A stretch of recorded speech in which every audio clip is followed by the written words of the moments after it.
5 నియమాలను పాటించాలని చెప్పి మనకు మోహన్ జీ భగవత్ పిలుపునియడం జరిగింది. అవి ఏమేంటి?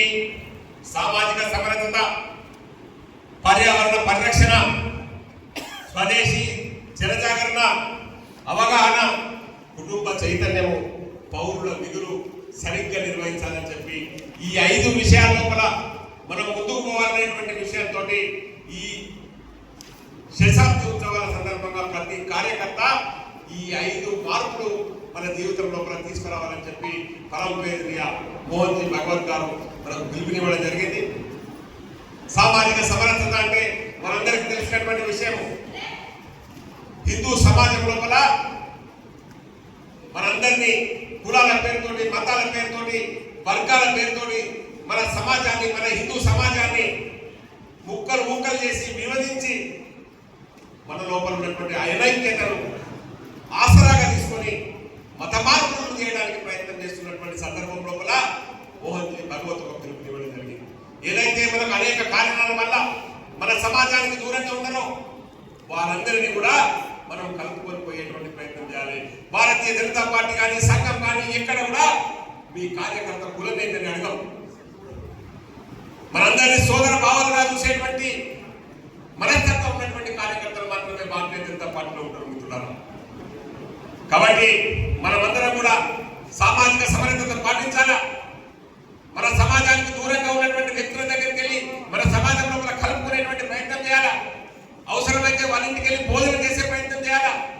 రానున్నటువంటి అంబేద్కర్ జయంతి సందర్భంగా మన సమాజానికి దూరం ఉన్నటువంటి అనేక వర్గాలను మన ఇంటికి ఆహ్వానించి అవసరమైతే వాళ్ళతో సహపంక్తి భోజనం చేసి ఈ సామాజిక సమరసతను భారతీయ జనతా పార్టీ కార్యకర్తగా మనం చాటాల్సినటువంటి అవసరం ఉందని చెప్పి పరమపూజ్య మోహన్ జీ భగత్ గారు పిలుపునివ్వడం జరిగింది. ఇది మొదటి అంశం. పర్యావరణ పరిరక్షణ. ఈ దేశం లోపల అన్నీ ఉన్నాయి, కానీ ఈ యొక్క కాలుష్యం వల్ల ఈ బొగ్గు, ధ్వని కాలుష్యము, శబ్ద కాలుష్యము, డీజిల్ కాలుష్యము, ఎరువుల కాలుష్యము వల్ల భూమి పాడైపోతా ఉన్నది. వాయు కాలుష్యం వల్ల గాలి కాలం అయిపోతా ఉన్నది. ప్రతి దాని లోపల కాలుష్యం పేరుకుపోతా ఉన్నది. ఈ కాలుష్యాన్ని దూరం చేస్తేనే ఈ భూమాత మనుగడ సాధించగలుగుతుంది. ఈ భూమి మనుగడ సాధిస్తేనే మనందరము బ్రతికి పట్టగలుగుతాం. కాబట్టి ఈ భూమాతను రక్షించుకోవాలంటే మనం పర్యావరణాన్ని రక్షించుకోవాలనేటువంటి 2వ అంశాన్ని మనం పరమపూజనీయ మోహన్ జీ భగవత్ గారు పర్యావరణాన్ని పరిరక్షించాలని చెప్పి పిలుపునివ్వడం జరిగింది. పర్యావరణాన్ని పరిరక్షించాలంటే ఏం చేయాలి? ఒక్కరు కూడా చెప్తారు, మొక్కలు నాటాలి. మన ప్రధాని గారు ఏం పిలిపించారు? మాకే నామ్ ఏక్ పేడ్. మీ తల్లి పేరు మీద ఒక మొక్క నాటాలా. ప్రతి ఒక్కరు కూడా ఏ కార్యక్రమం ఉన్నా, ఇవాళ ఇక్కడ శిక్షణ తరగతులు జరుగుతున్నాయి అంటే ఈ సందర్భంగా కూడా 1, 2 మొక్కలను మనం నాటాలా. మన కార్యవర్గ సమావేశాలున్నా కూడా 1, 2 మొక్కలు మనం నాటాలా.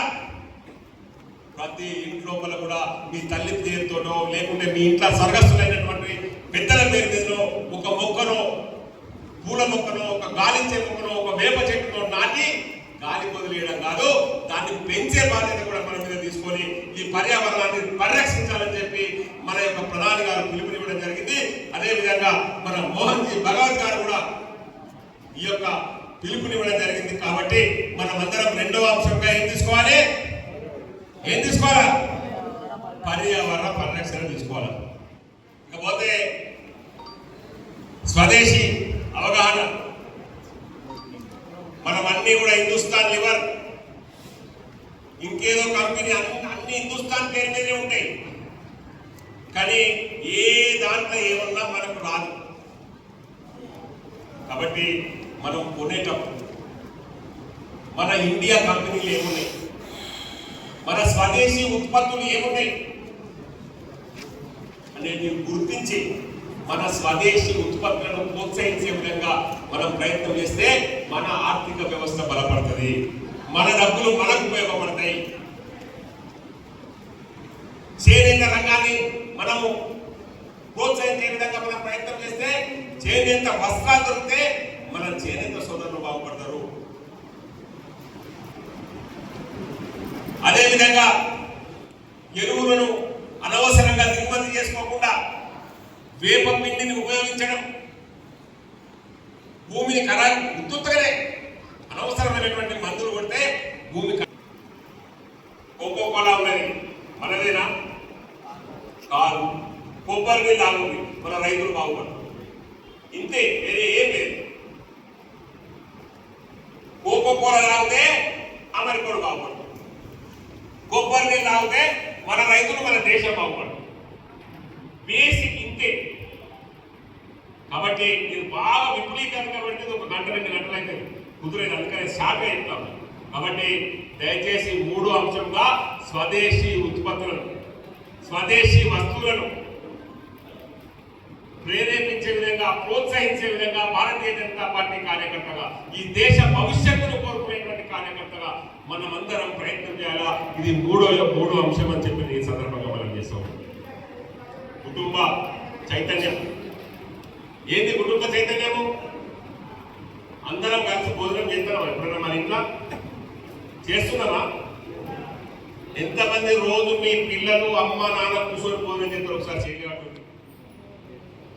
అంతవరకు పెట్టి నేను అమ్మ ఓకే. ఎంతమంది టీవీ బంద్ చేసి భోజనం చేస్తారు? చేయగలరు.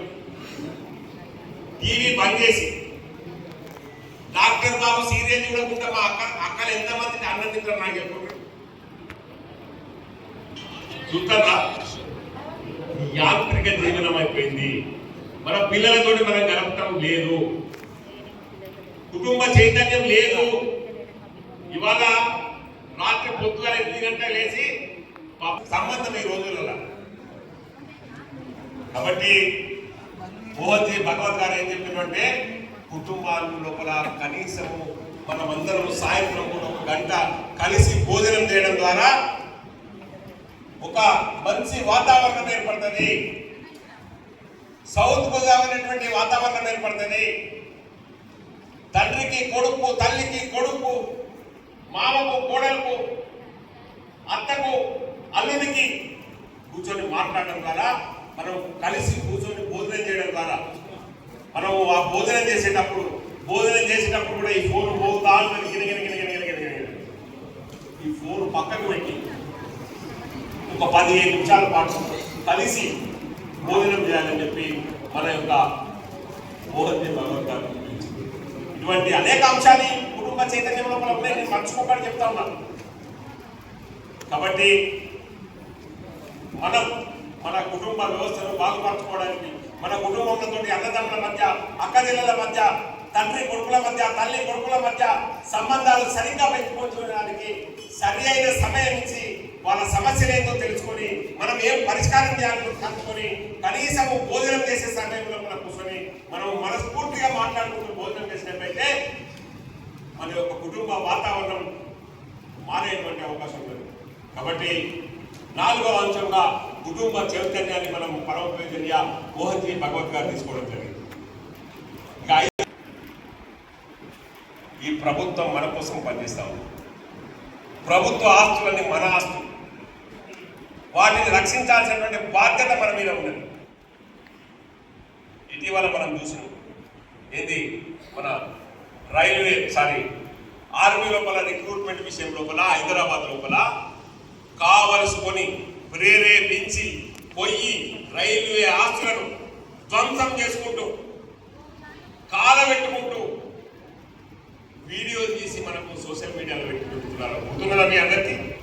గుర్తు లోపల ప్రధానమైనటువంటి భాగం ప్రభుత్వ ఆస్తులను రక్షించుకోవాల్సిన బాధ్యత ఉంది. పౌర విధులు అంటే ఏంటి? చాలా పౌర విధులు ఉన్నాయి. ఇంకా ఎవరన్నా పొంగ బండి మీద యాక్సిడెంట్ అయితే పాపం వాళ్ళు కింద పడి కొట్టుకుంటా